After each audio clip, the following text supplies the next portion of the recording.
all right, so the first 30-ish minutes or so before your homework is due, like I said before in the other classes, this is kind of your free time to ask questions. So that's my number one priority before I start talking about anything.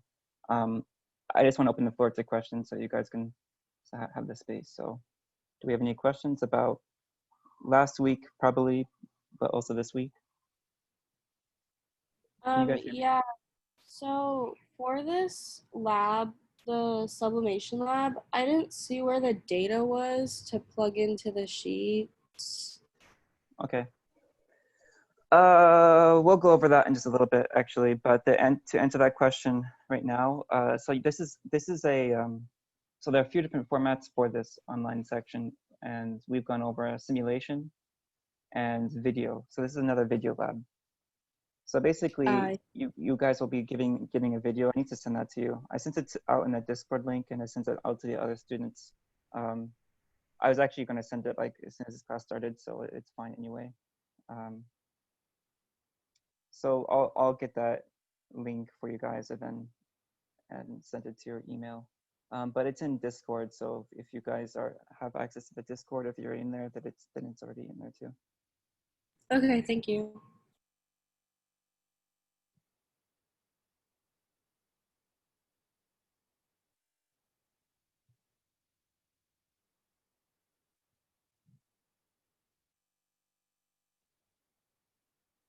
Any other questions?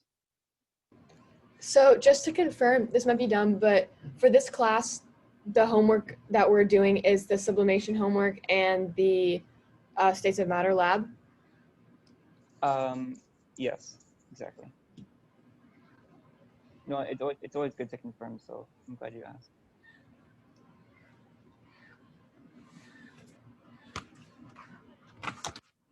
All right. All right, I'm pulling up the video right now.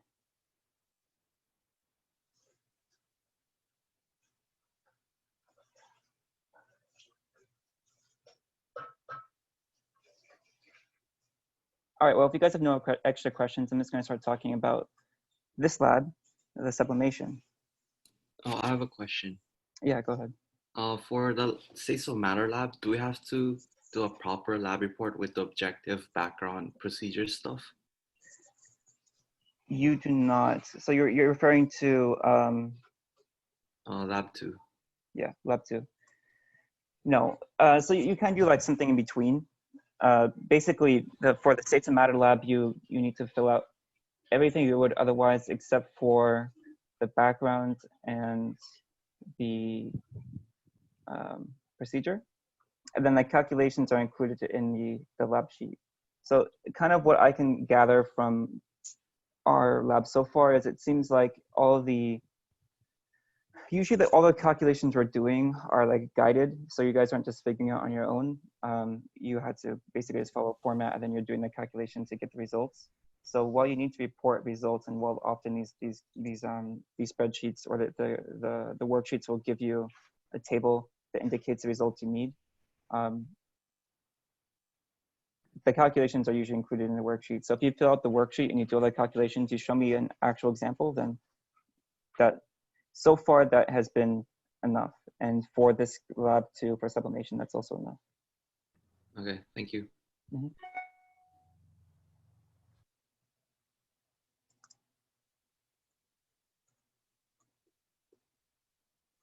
All right, so I just sent you guys out the email. Okay, so basically here's a lab format. This is another video lab, just like density was kind of roughly a video lab. Kind of was and wasn't. This is more of like a real video lab than anything we've done so far. So like last week, we did the state of matter simulation. So you guys went onto the website and then you played around with it. So in some ways, it's kind of like you're doing a real experiment.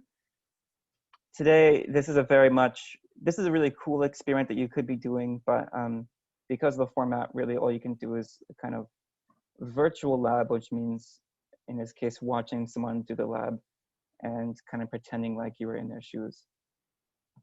So more specifically, the video that I sent you guys is a video that was done by Josh, another TA here. he has a pre-lab lecture at the beginning, kind of like something that I would do normally, and like just going on the background. So basically, if you watch the video, you should have already done the procedure background and an objective for this lab report. That's the pre-lab, just so that you're prepared. But you know, if you need to review that, then he has that review in the very beginning of the lab video. The bulk of the video, though, is him actually performing the experiment step by step, and he's describing along the way what he's doing. So in this case, like, I got to open up the thing, lab 03.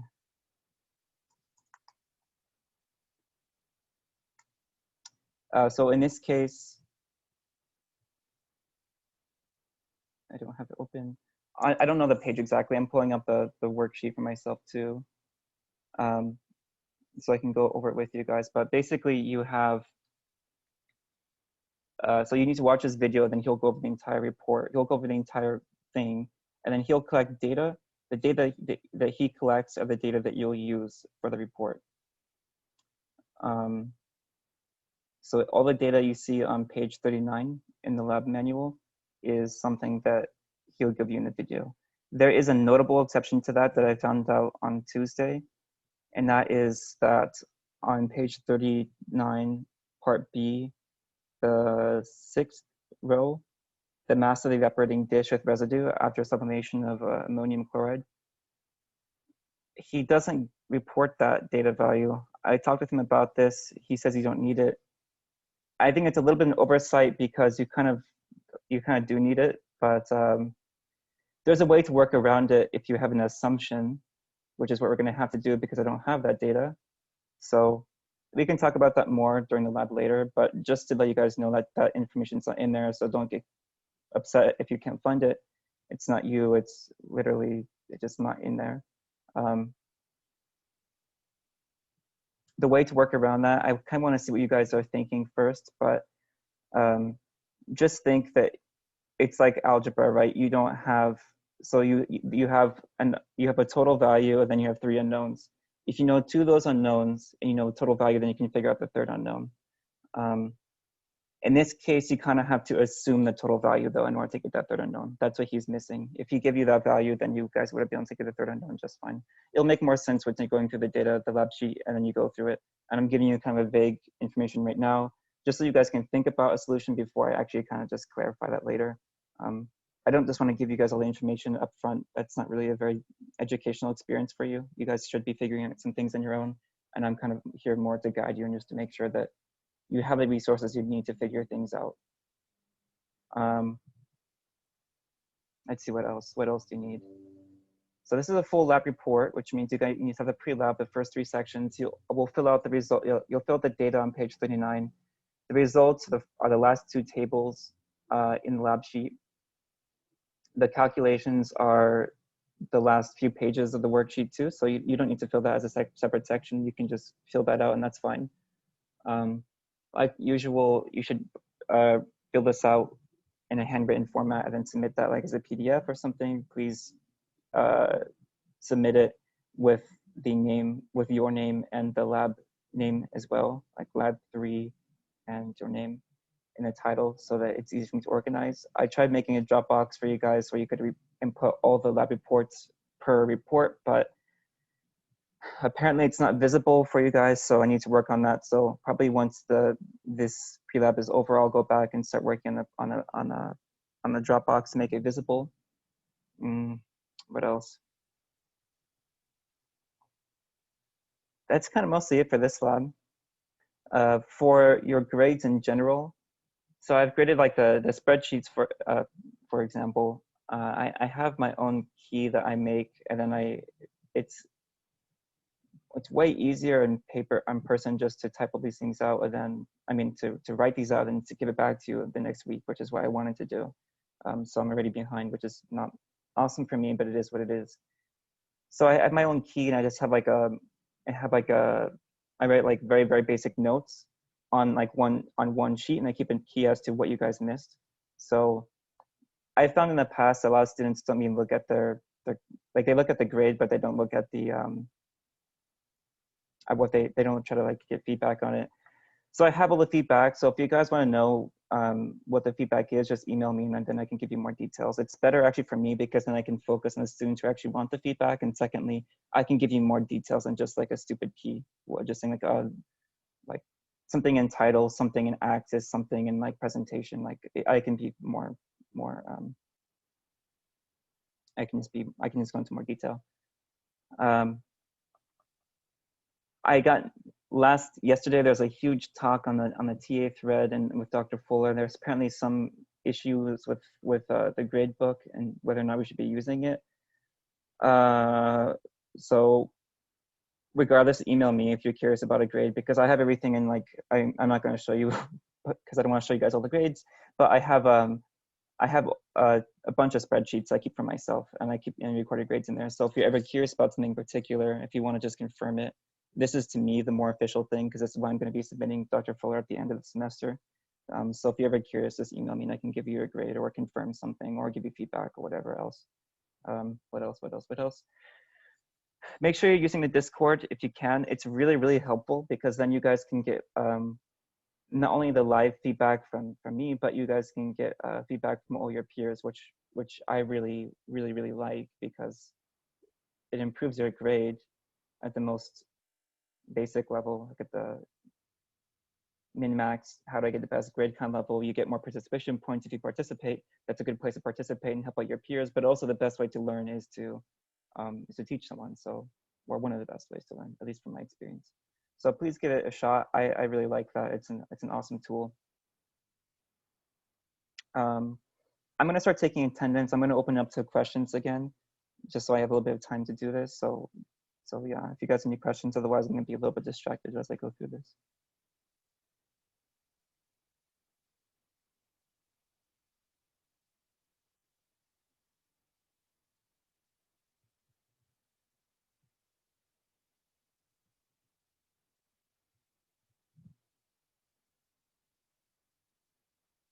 All right, no questions. Okay, well, again, keep in mind that you only get so many participation points just for coming to lecture or for the pre-lab. So if you can try to participate, it's good for me too. Then I know what you guys know and what you don't know, and I can help you guys out more. I said this last lab too, but you do not need to attend the post-lab lecture. And at least according to what I'm seeing a trend, at least with the Tuesday section, when students start using the Discord more, it kind of seems like we end up doing that on the Discord just because a lot of people don't come at all. And the people who are already on Discord are getting help and no one even comes back to the Zoom meeting. So, I mean, I'm still gonna keep Zoom on so you guys can use this, but it tends to be that people start really gravitating towards Discord. So that's why I, again, encourage you to use it. If you don't have the invitation already, I'll send it out in the chat. Yeah, actually it looks like I just got that. So let me pull this up. I gotta open up Discord. If someone else has a link, I think you guys can invite. I'm not sure. I don't really know how it works. But if you can, really cool. If you can't, it's fine too. All right. All right, cool. Thanks, Maya.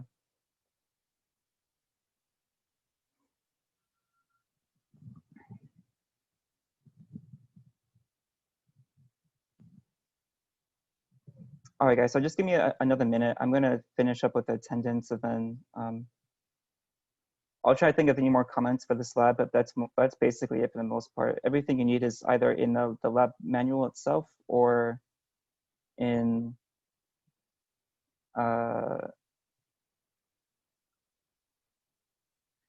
or it's in the video. And if you have some other question like about the calculations or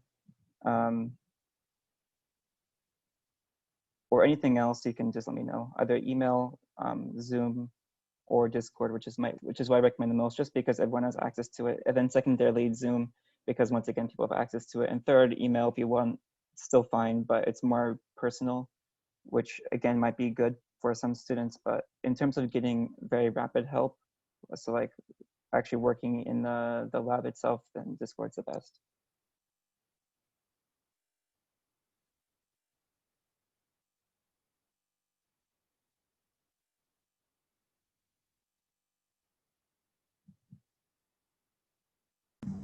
I have one question about turning in the second lab that we did, the States of Matter lab. So when we turn it in, do images, like, do those work for you? Because I like scan them or whatever on that app. So do I need to also like convert those into a PDF, or do you think that the images work too? Like the PNG files or something? Yeah. Yeah, those are fine. I can get those. Okay, sweet. Yeah, so I guess for me on my end, I just need to. So whenever I grade everything, I have to either individually go into each Dropbox and then download it, which is fine. It only takes a few minutes. It's just annoying. Or I download all of them at once. So it'd be really cool if I could get the Dropbox individualized, so then I can download it all at once for that individual Dropbox and not keep re-downloading old files, which is what's going to happen. So let me see if I can get that changed before noon so you guys can submit it there. But otherwise, if you just submit it to your personal thing, it's fine. I mean, I'll check anyway just to make sure that I don't miss students. It's just way more convenient for me if that Dropbox thing can work. Okay.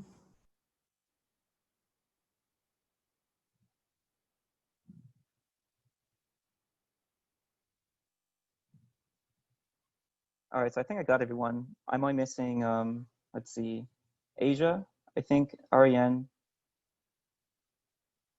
Marco, who is not with us anymore, and Mallory. And no one's saying anything, so cool. And no one's here, and they're not here.